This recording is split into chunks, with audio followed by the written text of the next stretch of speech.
So hello, welcome to everyone. I think we'll get going. We've got a good bunch of people here, and I'll be doing a brief introduction. So if some of you are still joining in, you'll still be able to hear everything Charles has to say. So my name is Martha Douglas. I'm with the St. Paul Audubon Society. I'm on the board, and I'm really happy to welcome all of you here tonight. This is our December this is the online presentation for December. We do this every month. And the way the program is set up is you will be automatically muted and cameras off when you join in. So anyway, it looks like that's all working just fine. So I am happy to introduce you to Charles Grolla, who is here on the screen. And he's our speaker tonight. And he's going to be talking to us about bird stories and legends from his Ojibwe culture. Charles is the author of a book right here, Ojibwe Bird Stories, which is available at Birch Bark Books. And I think Charles will give a little more information about this during his talk, and tell us more about how he came to write the book, how this came to be. And he also is going to be giving us lots of stories and legends from his background and from generations of family members and elders. So really looking forward to hearing all of that. Charles currently teaches the Ojibwe language and culture at the Cass Lake-Bena High School? Yep, Bena. Bena. And before that, he was a police officer and a conservation officer on the Red Lake Reservation. So interesting background. And I hope you're enjoying the switch that you made to being a teacher now. Yes. Okay, good. Great. Well, let's turn it over to you, Charles, and go ahead. And I know he's got a slideshow to use. So let's go ahead and do that. Welcome. All right. Thank you, Martha. You can see it okay?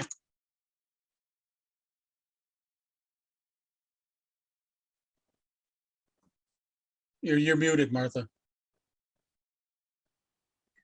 It's all good. Okay, good. Okay. Yeah. All right. Okay, buju ke kina we buju ni just nabek buju ni ke kino magni dug. Nemen wendam wabe menanok we Ogimaagiizhig manongo. All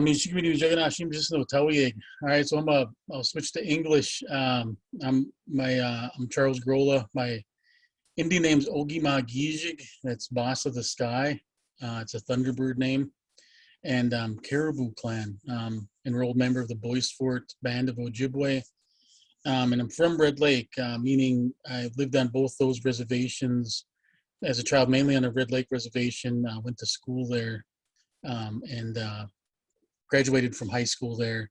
But I did live in Bois Forte for a few years while I was in middle school age, around there. I don't remember which years.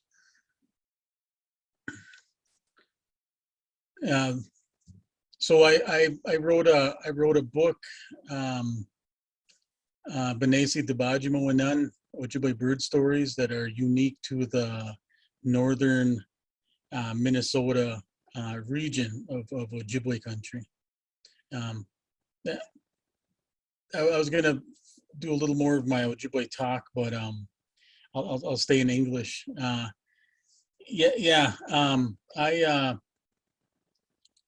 So I grew up mainly on Red Lake, graduated from high school. I worked a career in law enforcement there, and I currently work at Cass Lake-Bena High School as an Ojibwe teacher. In my 11th year of teaching, I retired from law enforcement in 2010, and then began teaching there. So 1 year at Waubun High School on a White Earth reservation, and then I came to Cass Lake-Bena, which is, I live in Bemidji, so it's a little bit closer. So where I live at, I'm actually exactly in the middle between Cass Lake or Leech Lake and Red Lake reservations. Yeah, and real quick, a little bit about myself. I'm Charles Grolla. My dad was Roger Grolla. My mom Cheryl Lisi. My dad is Italian German. Um, Descendant. I think he's third generation. Came in the United States, and then I didn't know that side of my family too well, but I grew up mainly on the reservation among Ojibwe relatives. Um, yeah, and then so that's kind of customary to show, or to not to show, but to tell where your kind of your knowledge comes from, because this stuff, it's not really, it's not made up. It's been handed down from generation to generation. So that's one thing I wanted to share was the how and like where this knowledge came from. So kind of where I'm getting into this next one, my story. So my kind of my upbringing was, I was born in Ramsey County in the Twin Cities, and I lived kind of a good life with my mom and dad, and then they started drinking, and I ended up in the foster system for uh, probably from age maybe 6 to age 9, and that's where I was placed in Red Lake, and with a distant relative, and then that's where I grew up and acquired the knowledge the knowledge I know, and uh, the story on how this book came to be, and all these stories. So when I grew up, when on the Red Lake Reservation, you had to kind of know a little bit of Ojibwe language. You went to the store. Chances are someone would speak to you in Ojibwe, or you would hear something. You went check mail at the post office. Chances are you'd run into someone that spoke Ojibwe, and there were homes that still had Ojibwe only rules in the house of speaking only Ojibwe. Several houses I'd go to, you left English at the door, and then you spoke Ojibwe within the home. So you kind of had to know a little bit, and a little bit about my gram that I learned the language from. Fanny Johns Anderson was her name. When I was in high school, she was in her late 80s. She was raised by her grandma Equazanes, who had no English name, and grew up during the early days of Red Lake. She witnessed the Dakota battles between the Ojibwe and the Dakota for the Red Lake area. She witnessed those when she was a little kid. So she really knew a lot of the Ojibwe history, and I give this part because this is like, this stuff has been handed down from her time, when there were nobody else in the region. They talk about, they knew there was Europeans, but it was you barely ran into them. It'd be something if you saw someone traveling by wagon or something. So you knew there was Europeans, but you never seen them. And then it got to be, you started seeing them more and more. And there was a year estimated, I don't remember what it was, but there was just this big boom of flood of people, of settlers coming in, and it kind of changed not only the landscape, but kind of Ojibwe operations and different things of the way they did things. And this stuff, there was family stories of the first families they came in contact with, and it was a good relationship. My grand talked about how the first few families that lived near the Ojibwe village they were at, actually participated in Ojibwe ceremonies and feasts, and did a lot of different things together. I think they were Norwegians, and they commented about how many different languages there were also during that time of the influx of settlers that came in around the reservation, and then how the reservation was diminished and diminished again over 3 times over time for the Red Lake Reservation. So I like to point that out, because this is where these stories come from. So it's it's an oral tradition, and these stories were, passed down orally through time. So when I wrote this was kind of a first ever type project. There wasn't anything ever written down. So what happened is when I started teaching, I started teaching Ojibwe. So I went right from policing right into it. My undergrad was in criminal justice. It was not in teaching. So I did not get the pedagogy and all that different stuff that goes with teaching. So I was a little, kind of a little worried, mixed up when I got into school to teach, because it was all of a sudden it was kind of, they put me in a classroom, there was kids, there was classes.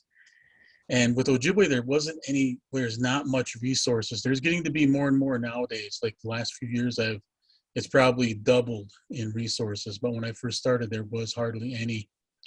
My brother was a teacher. He had been a teacher at Red Lake for like 30 years.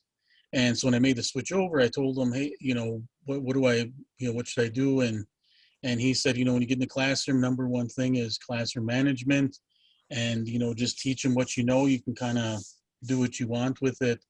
And so that's one of the things I kind of did. And one of the things he said because I was kind of wondering, where do I start at? And he says, do an assessment, write out an assessment from very basic words to complex stuff, and see where your students fall at, and then teach from there.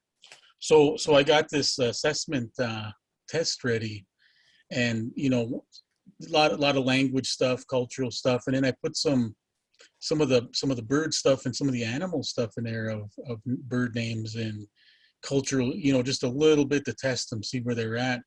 Anyway, what I found out is after the test that some knew a little bit, some kids here and there knew a little bit of Ojibwe, but very, very few knew anything about birds and animals, when it come to language and cultural stuff.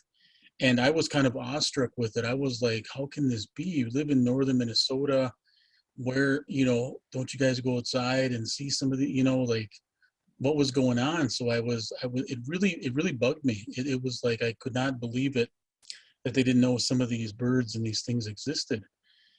So what I started doing is I started writing up stories, because I would orally tell the stories. And what I do is once a week, I'd bring up a bird. I just pick some bird, put a picture up on the smart board, put its Ojibwe name, and then we would talk about the name and some of the cultural uses with it, and and teach them through that. So anyway, you got kids that don't make it to class, or they're out sick, or they miss class that day.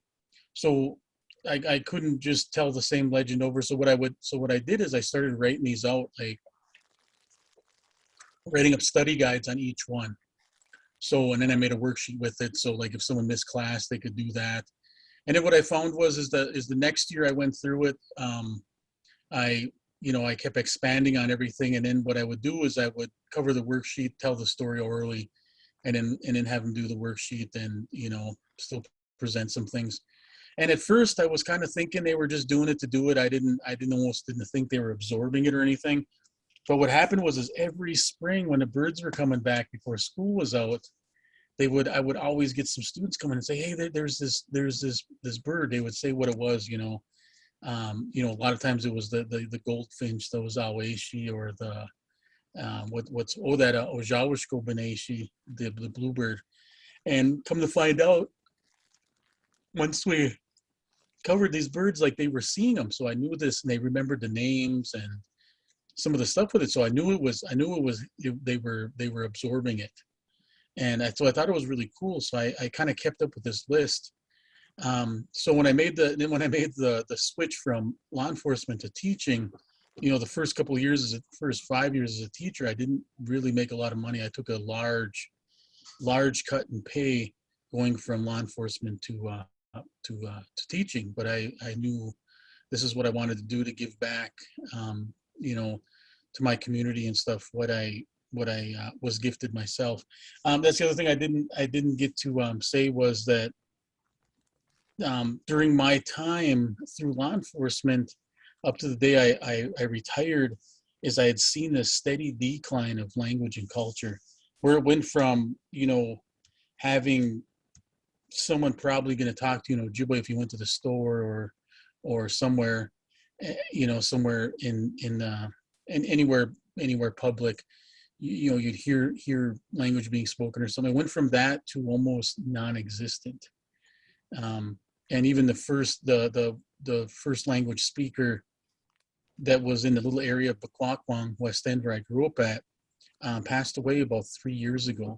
And even though the little area has quadrupled in size, there is no speakers left there.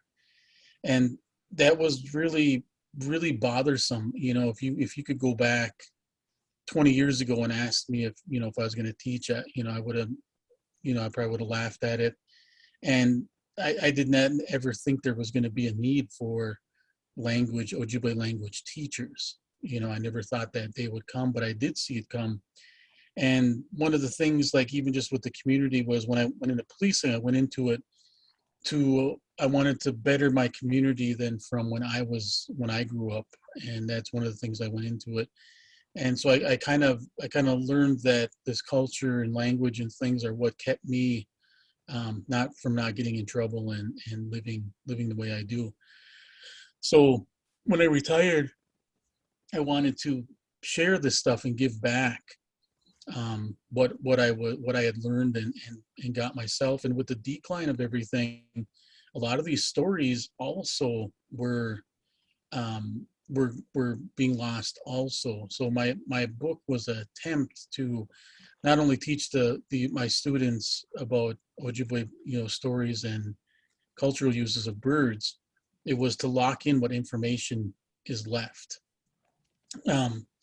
So with that, I was kind of broke when I left law enforcement. I had in Indian country, you don't get the good para retirement state stuff, so it was only 401k, and we had taken I took a big hit on when the stock market went and everything, and so I knew I was getting into my late. I think I was 38 or something at the time, and I knew it was like either time to get out and start another career. If I was I need to do it now. So I took that out, paid off a few things around the house, did a few things, and then started teaching and started another career. So anyway, I took a really good cut and pay, and I felt it a little bit more than I thought I was gonna. So I was really broke. I'd shut my cable off, didn't have a phone for the first couple of years. But anyway, at the meantime, I was making these bird stories. I kind of compiled all this stuff. Anyway, I get a email forward from Dr. Anton Troyer about MOU, Minnesota Ornithologists Union, had a grant opportunity, and Anton knew what I was working on already, and says, "Hey, this is kind of along the lines of what you're doing already," and so I applied for it, got it, and I was, they paid for me to get a computer, and I traveled around and wanted to kind of tape up some loose ends on some of these stories, just to get some of the specifics and things and research a little more. And one thing I did do from that research was I kind of found I did not really get anything more than I already got. So it kind of confirmed with, my hunches about what was really left of this knowledge.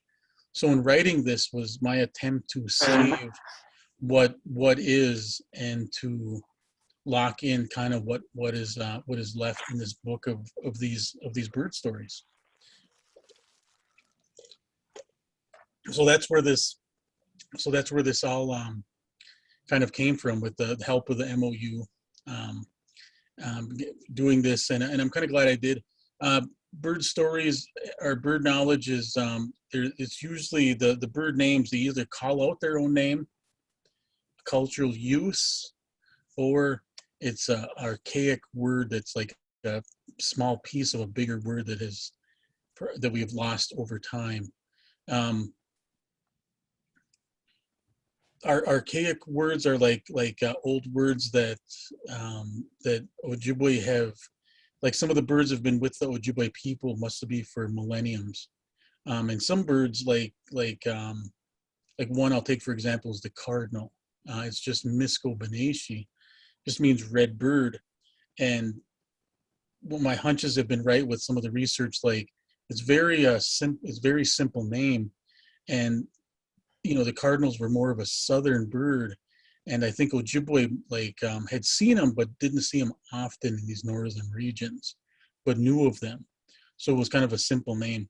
But birds like the white-throated sparrow, Anak, like nobody knows what that descriptive meaning is. Ojibwe is a very descriptive language, so it describes everything. Like Miskobenashi, red bird for cardinal. So like the word Anak for white-throated sparrow. Sorry, that was like an archaic name of probably a small piece of a bigger word over time, and it probably been among the Ojibwe for millennium. And then in some of the stuff one of the things I learned was I did not know that the pheasant was an introduced bird. It's called, in Ojibwe, it's called a Mayagi-Bene, and that just means strange partridge. And when I knew the word for a long time, but asking around, some of the bird stuff I'd ask the biologist or one of the MOU members things, and I found out that that the pheasant was introduced in the 30s. And so when Ojibwe had seen it, they just called it a strange partridge. And that Mayagi is other animals it shows up with. So you can kind of tell what's introduced by just the name and how it's said. And that kind of leads into this other one of importance of cultural bird knowledge. So with knowing this stuff, it's South High School in Minneapolis has their ornithologist section of their science class actually is using my book for an assigned text. I thought that was so cool that they're doing that there. But bird knowledge is there's so much to it, and it's part of instilling identity into Native children. Right now they're the test scores and the graduation rate are kind of problematic, and a lot of interventions are done in research on how to turn that around. Native people have a kind of a dark history with the education, current education system, boarding school era, historical trauma and stuff. But importance of the cultural bird knowledge is there's a lot with it. Goes from all the cultural uses of birds. There's just so many facets of things, and with it instills identity in our youth. Which once they become proud of who they are, they automatically do better in everything they do. And when you teach them about themselves, it's said, and there's even in research, like when you teach children about everybody else's culture and beliefs and all these things, they inherently feel bad about their own.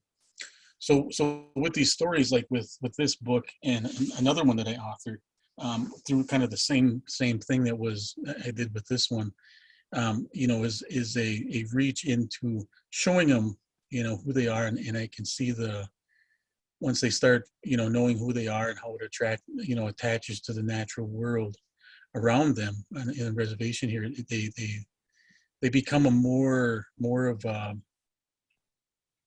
of a steward of not only the community but of the natural land and all the good things that go with that. So that it's really, really important, and the kids really enjoy this too. They haven't had any that do not attach to this or cling to it or get something out of it.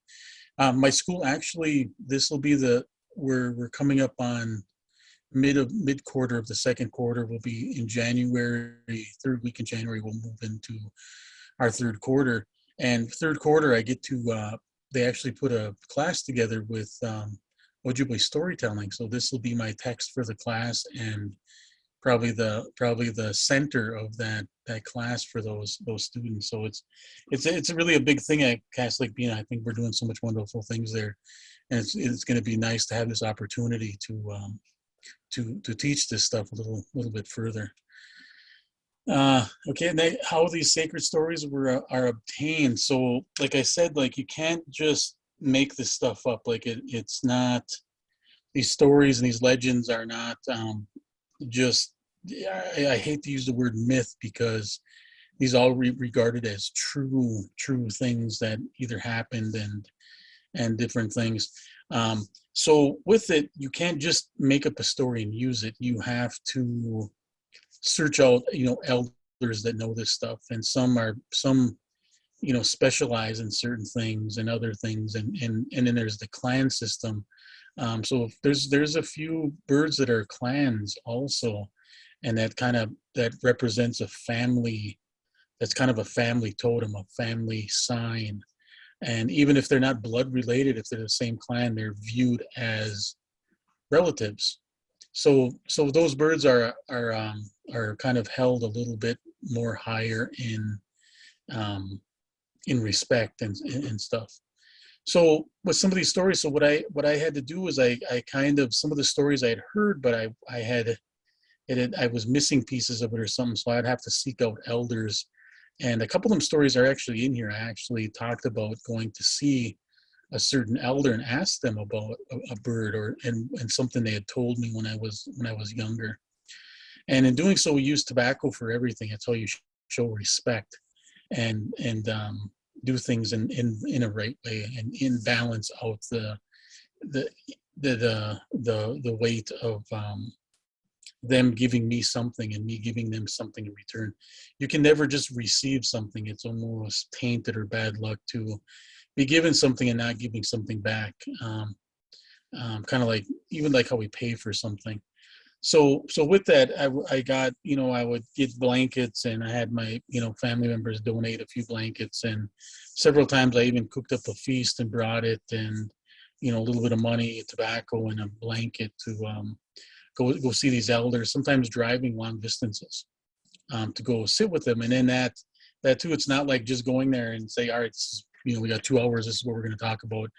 I'd have to go hang out with them for an evening and kind of do what they're doing, and then we would, some point get into the stories and get that information. So each elder I talked to with some of it, that's what I did. Sometimes, and then sometimes, a lot of times, I did not get much more than I had already known, and it was kind of, I liked it that I knew and retained quite a bit from when I was a kid, but at the same time, it was scary how much has been lost, and that it was kind of what we got locked in right now is what's left. All right, so this goes to the cover picture. So I want to talk a little bit about this. This is kind of really a personal thing, and I'm getting older now. I'll be 50 next month, so I'm kind of got the old man status going. So one of the things with being older is you kind of don't, you when you're younger, you don't really share a lot of your things and visions that went on. But I got to share this because this is the cover of the book. I had when I was I think I was maybe 14, and I was just getting into that young man part and in my life.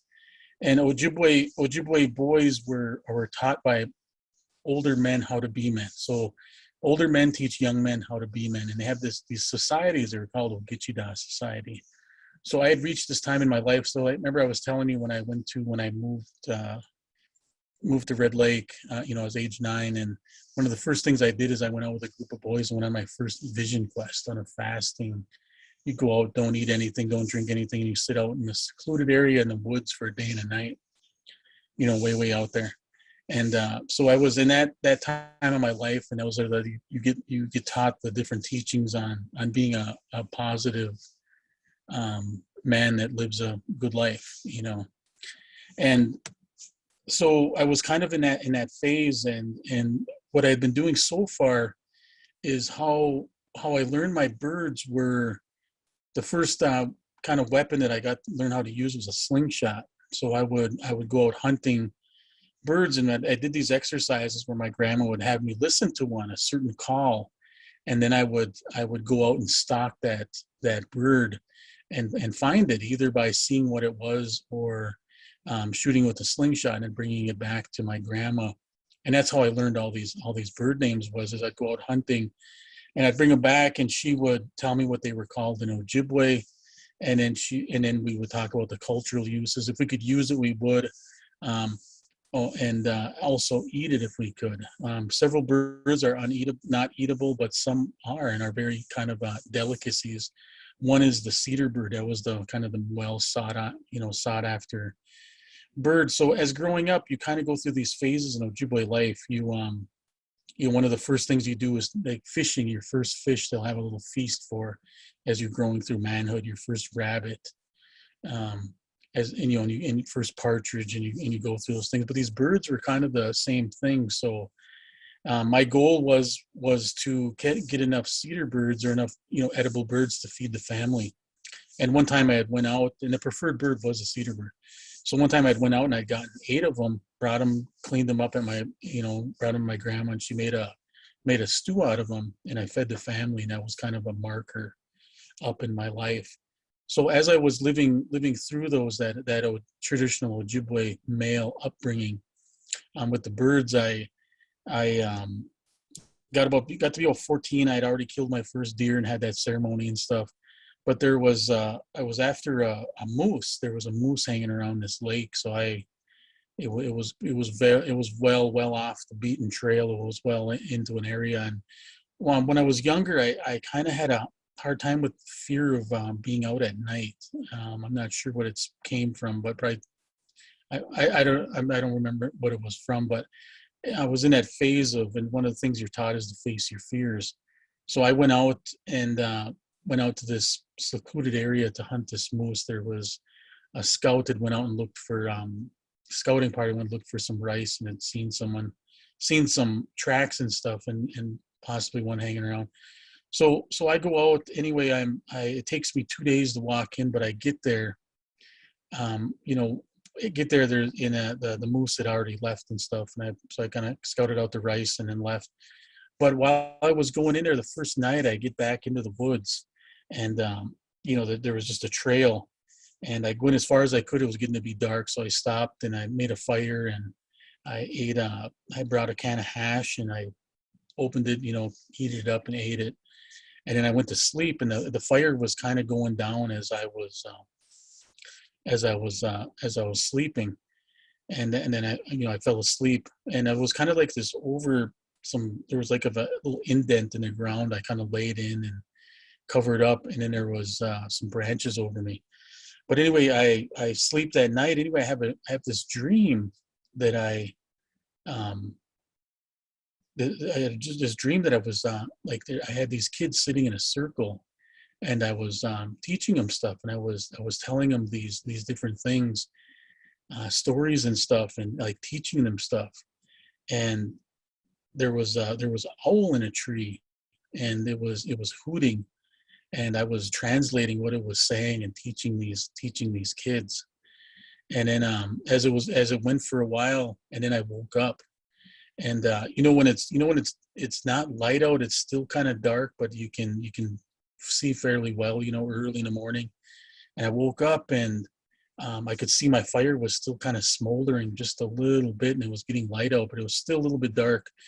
And I was laying there, and all of a sudden I heard an owl hoot, and it was like so close. So I pulled this brush back that was kind of overhanging me. I pulled it back, and there was an owl sitting up in a tree above me, and it flew off. And I forgot all about it until I started teaching. And when I'm up again, lecturing and teaching the kids and writing stuff on the dry erase board there, it kind of came to me my second year, and I was like, man, this is that dream I had. So when I did this book, I wanted to capture that. So I had my good buddy Fred Desjardins. I told him what I had talked about, and along that lake I was at. So he's the one who drew the cover for me. That's the meaning behind it. So that's me there teaching them, and then you see the knowledge is coming from that owl there. That goo, goo, goo. So that's the cover. So I just wanted to I like sharing that. So there's meaning behind that. Backside of the book is I don't have a picture, but it has a caribou with the moonlight shining out off the water. And that was my is a namesake, one that names you. And that was older lady, my grandma's older cousin. They gave me my Indian name. And she was really helped me out with some of these stories and stuff, and she's passed on now. But I wanted to capture that. So the back of the book has that little scene on there, and her Indian name Wasabique is moonlight shining off the water. So, and then the caribou was my clan. So that's the cover on the book and the back are loaded with meaning. So I wanted to share that real quick. So before we get into some things here, I was wondering, is there any questions on anything I covered? Charles, one person asked what age your students are. Okay, I teach only high school. 9th to 12th grade. I think it's 14 to 18. Okay.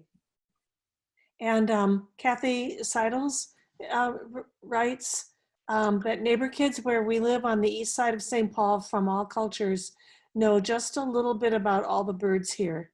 They like me to point them out and hear about them.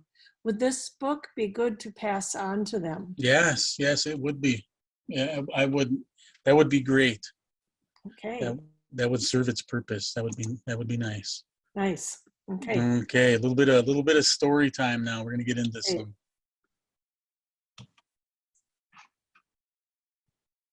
All right, it's not switching. Oh. All right, my computer might be a little slow here.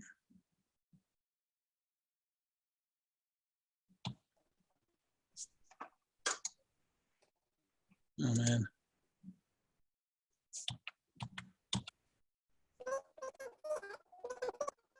All right. Sorry about that. Must be my computer. All right. So some of the stories are out of Zukana. That means they're sacred stories. Sacred stories are told in the wintertime when there's snow on the ground. But it's not an absolute rule. We're kind of pushing, pushing the bounds on it. There's snow on the ground now, but it was more of in the wintertime is when families were kind of close together in a wigwam and snowed in and stuff, and that's when they would tell these stories. There's a lot of different reasons why and why not, but it is usually some of the higher level, more sacred stuff with ceremonial procedure and stuff are really safe for either ceremony or snow on the ground. So with big birds and little birds, in Ojibwe language, birds are broke up into two categories. Benesi, meaning big birds, and Beneshi is the diminutive, meaning little birds. The cutoff point is about the size of a crow. Crow and higher are Benesi, and blue jay and smaller are Beneshi for birds. So they're broke up into those two realms. That eagle there, that is Maagiizhig. That is probably the very, very, very sacred bird. It's a clan, also a clan. Many Ojibwe, I'd say a third of the Ojibwe nation identify as Maagiizhig clan. They're all related to one another, and Maagiizhig is an adoptive clan. If the father is non-native, non-Ojibwe, the kid usually falls under the Maagiizhig. And there's so many stories with this one, not only with the clan, but he's a direct link to the creator. Even there's a legend with that, and it in my book there's the Maagiizhig takes up a big section there of my book. I'm not going to go into too much depth, so I want to save some more time for questions. So we'll kind of keep going. This little guy here, the northern flicker, his Ojibwe name is Monagwene. We also call him Ogichi-da Beneshi. So this is a cool little little bird here that is associated with warrior stuff.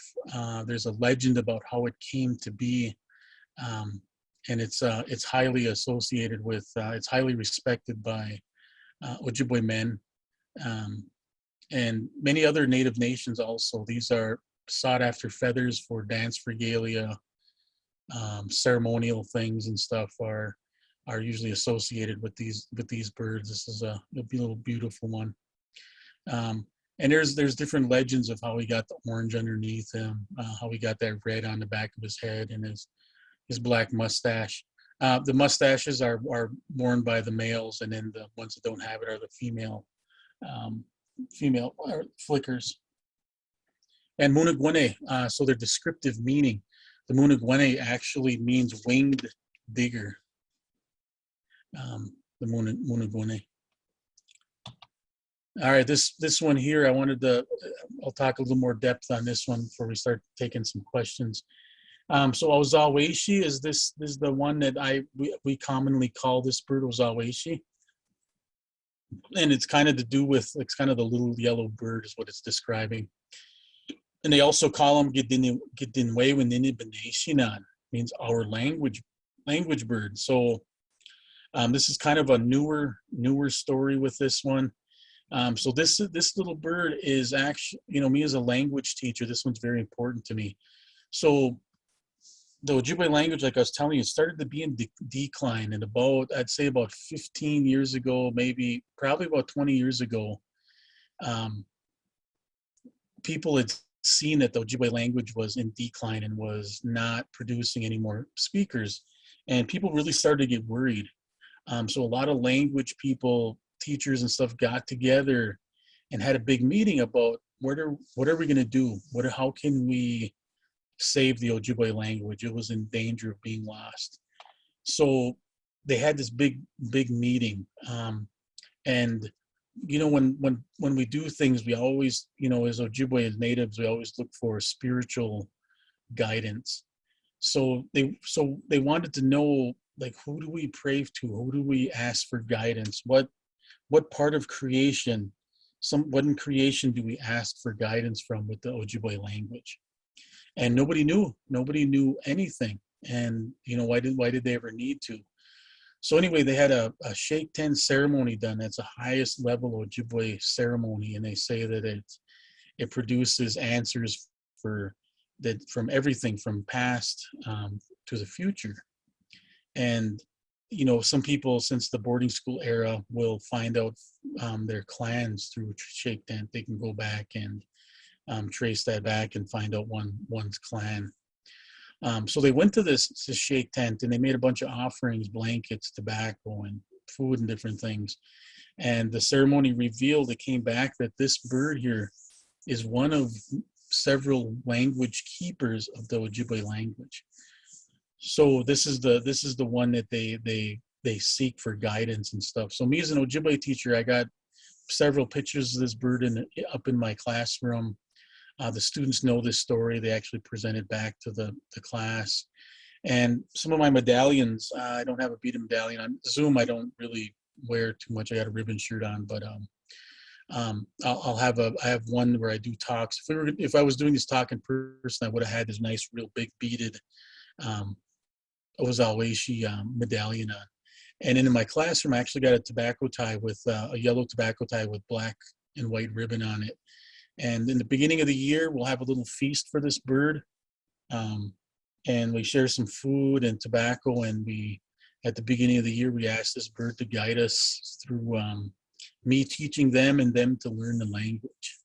And it's kind of a universal thing. All Ojibwe teachers, anywhere you go, there's Ojibwe class, you'll see pictures of this bird and those yellow tobacco ties.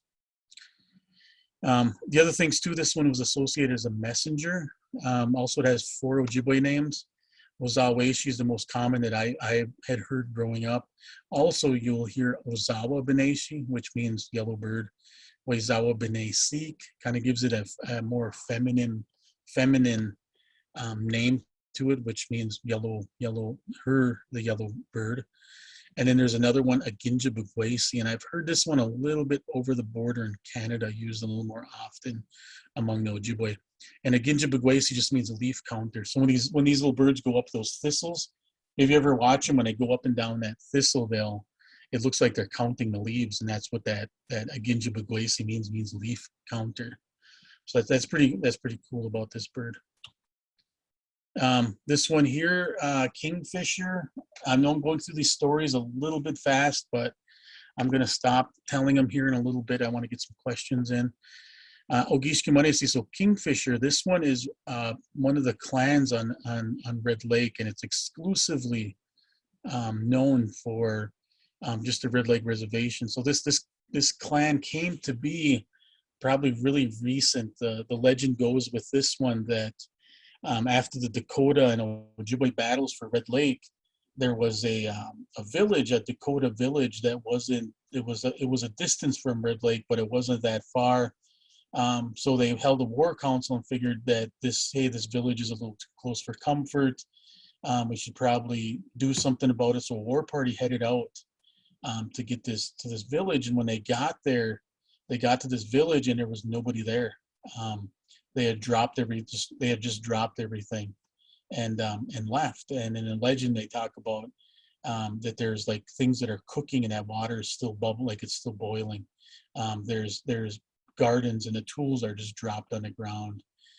Clothes and everything are still in the lodges, like they were like whoever was there just dropped everything and left.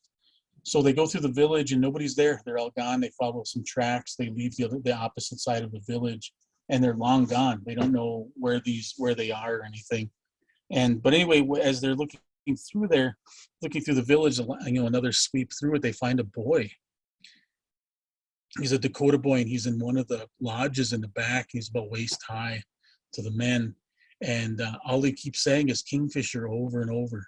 They don't know, and I don't know if he was saying it in Ojibwe or if he was saying it in Dakota, but that's what he kept saying over and over. And so they couldn't just leave him there, so they brought him back with them to Red Lake, and he was just absorbed into the Ojibwe people. But he retained that clan as Ogimaagiizhig-Charles, this kingfisher. So all kingfisher clan members can trace their ancestry back to that one little boy for this clan. So it's a pretty cool clan.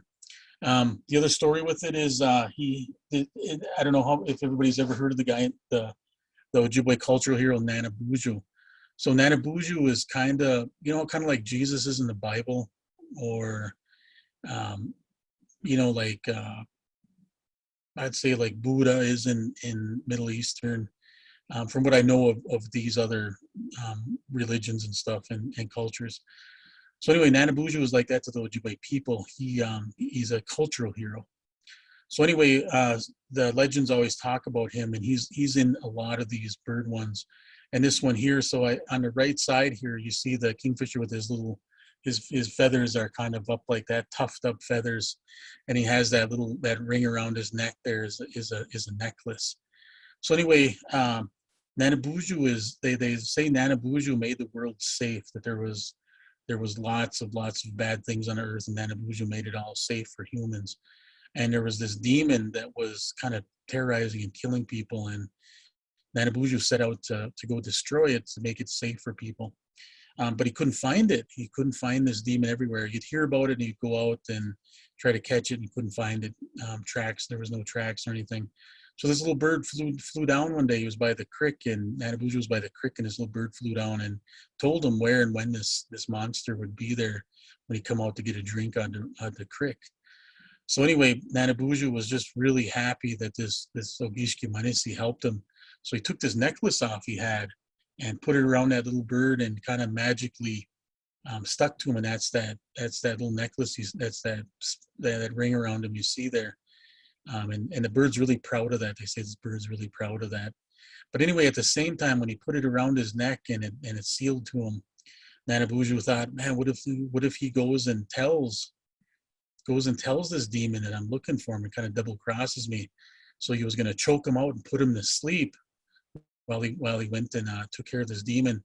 So just as Nanabuju was closing his hand tighter around the bird's neck, he felt it and he pulled away, pulled his head out from his hand, and just that the magic from Nanabuju was what why his feathers go up like that on his head. They say they used to all lay flat, and now they go up like that when he's alerted or something. So that's a couple of little things there. Almost all the stories in my book have little things in there on how and why things came to be the way they were, or something like that. So this one's a really good. I'd like to share this one because and then the word Ogimaagiizhig-Charles, the descriptive translation is the bird that sounds like something is breaking. That's literally what that means, Ogimaagiizhig-Charles. The bird that sounds like something's making. When they make that sound when they fly along the creek, that's what they're describing. All right, I know we're coming up on 10 minutes here. So this one here also, I'll run through this one just real quick. Meme is a pileated woodpecker. This one is very similar. Nanabuju, this bird helped Nanabuju find another demon. This one was even more cunning and more worse, but didn't hide from Nanabuju.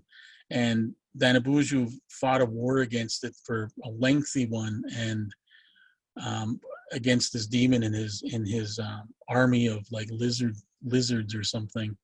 Lengthy story. It is in the book. But anyway, this bird only had white on his head, and he was all black.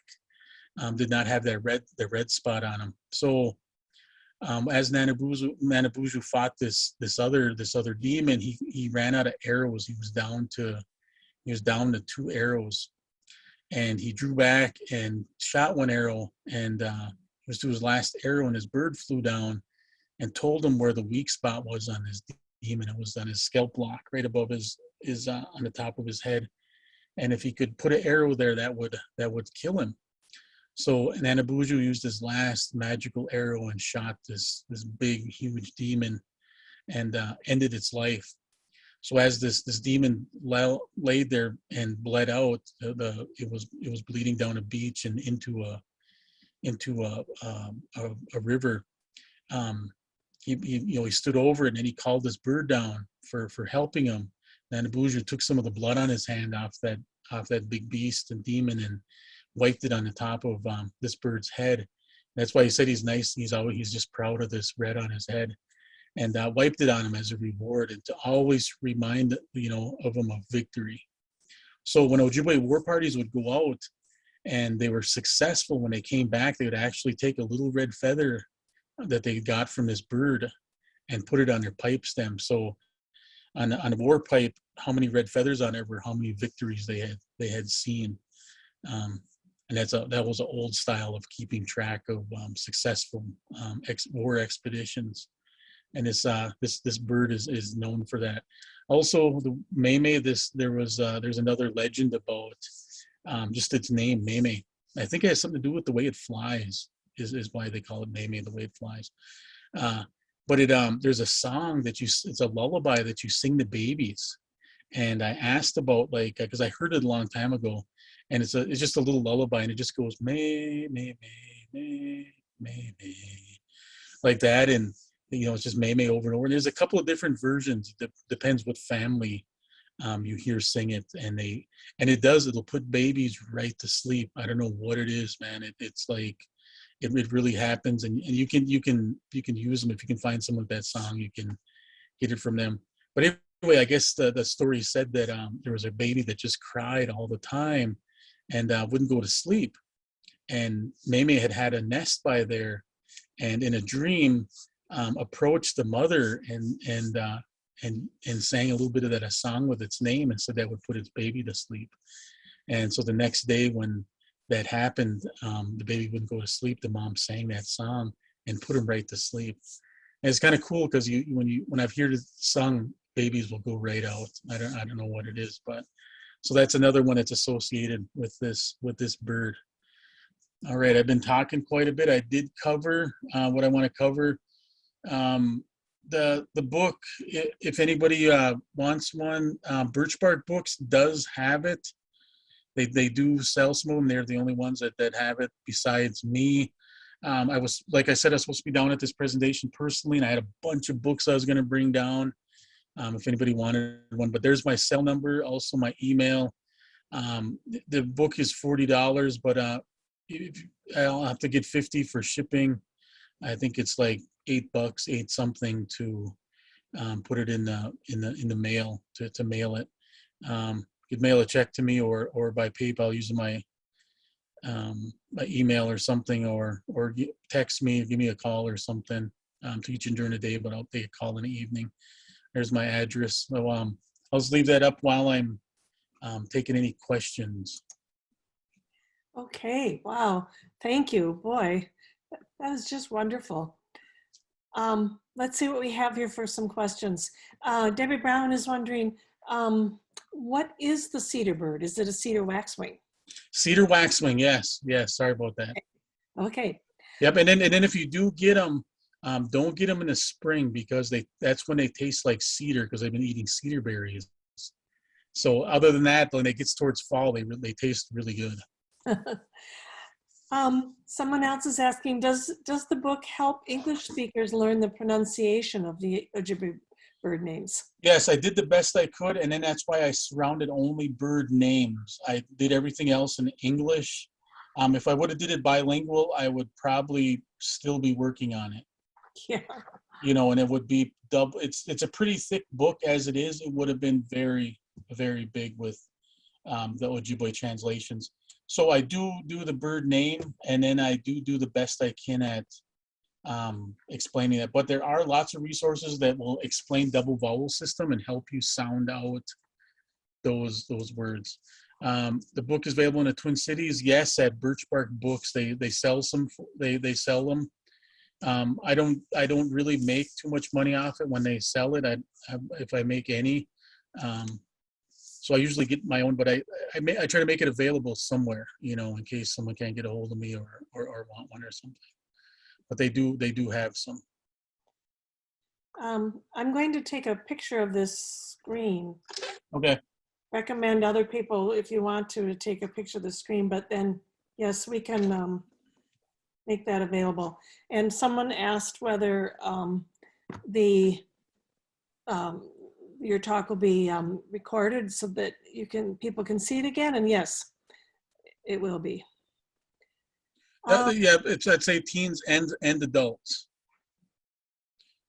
And then what I encourage people to, like, if you got the story, you could read and tell it to like younger people, but it's kind of geared towards high school age or adults. Okay. Someone else asking, do you think there are more bird stories out there? Are you still looking? There could be, but I kind of closed it up because I did not get anything new that I didn't really already know or get. I didn't get more than I already knew, and then there are differences, but you're going to get that regionally. So a story here might be different over there. And what I found with the bird names is there's the indigo bunting. Here in our region we call Ogimaagiizhig-Charles, meaning snowbird. And so what it does is when you arrive here in northern Minnesota, you know it's going to be cold. Mm. And that's why they call them that. They kind of precede that it's cold and going to be cold. But over in Manitoulin Island, in eastern Ojibwe country, it's a whole different bird that has the same name, but is used for the same thing. So it kind of depends what region you're in. So that's why after all this, I just put unique to northern Minnesota, because the names will switch. Like the word, like the Ogimaagiizhig is in indigo bunting here, but I mean I can't remember the word in English now. I think it's snow bunting. Snow bunting is what it's called. Uh-huh. Yeah. And then so in different parts of Ojibwe country, it's a whole different bird because it does the same thing of warning about weather. Uh-huh. Yeah, cranes are in there. Okay. Yeah. Do you have a favorite bird and a favorite bird story? The ones the Mooniguane, the flicker, and that meme one seems to be my favorite. I love how it's just so eloquent. When I first heard it, when I was, I did the best I could at recreating how I was told some of the legends, but just the way my gram told about it, it was just, it would, I fell asleep a few times listening to it. But it was, I think that's my favorite, is the Meme one. It's wonderful. Yeah, and then the cedar bird, there's a little thing in there too. Where there was actually a story that I didn't use with that one. But the book, there's four stories I couldn't use because they were so sacred. They were only told at a certain time of the year, at a certain social setting. Mm. And I tried to get authorization and kind of couldn't. So there is a few that are missing that you'll only hear in person. I kind of had to respect that. Yeah. But yeah, as far as eating, it would be the cedar bird. Those were a good little meal there. So. Any other questions? Let's see. I not seeing any more popping up. And we are at just about 8 o'clock. Not that we have to follow the timeline exactly, but anyway. Charles, that was so wonderful. That was really interesting. Every part of your story, I think was just so wonderful, you know, from your beginnings to how the book came to be, and it just seems like a really important thing to have done. Yeah. One more question came in from Gordon. Okay. Do any clans have more than one totem animal, bird, or animal? Everybody has one clan, and they actually say everybody on Earth has one. They say that they came from that first family of people. But yeah, everybody has one. It's patrilineal. How many different clans? There were 7 original, and now I took a tally once, and that I know of, I counted out like 28 different clans now. So there's subdivisions of those first 7, like hoof, claw, bird, whatever it may be. So warblers, there's so many different types of warblers, and believe it or not, even though they look different, but they all kind of make the same sound. So that's what in Ojibwe. So they're actually called Ogimaagiizhig-Charles, and it means the bad sounding one. I don't know what that's each one. They're kind of lumped into one in Ojibwe. They're one name. But even though there's so many different ones, that was pretty interesting. I kind of searched for that one, and it's kind of interesting with that one. Yeah. Thanks for being here, Jerry. Yes, all very interesting. Thank you so much. Any other final questions anybody wants to throw up there? It's not like we have to stop exactly at 8, although I do need to respect everybody's time. So. Yeah.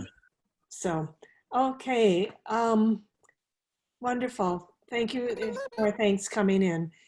And wow, Gary said Miigwech even. do you recognize some of the names? The Miigwech means thank you. Yeah. Yeah. Miigwech, Charles. Yes. Thank you for being here. I've been looking forward to this all year. Like I ordered books for it, and yeah, it was good. So I'm finally glad to do. I just feel I had a long day today. I've been up since 4. I got to get up at 4:30 and stuff. But I was excited yesterday about doing this. So I kind of felt like I was starting to run out of gas from how long the day was. So, but it was great to do this. I've been looking forward to it all year. So. Well, it really was great, and I don't feel like Zoom really was too terrible of a venue. I mean, it would have been wonderful to have you here in person, and but it was Maybe. even with Zoom, it was great. Yes, I know. I was looking forward to it, and then too, I didn't have to take a day off of work, and right. yeah. Thank you for your teaching, Charles. I know it's a tough year.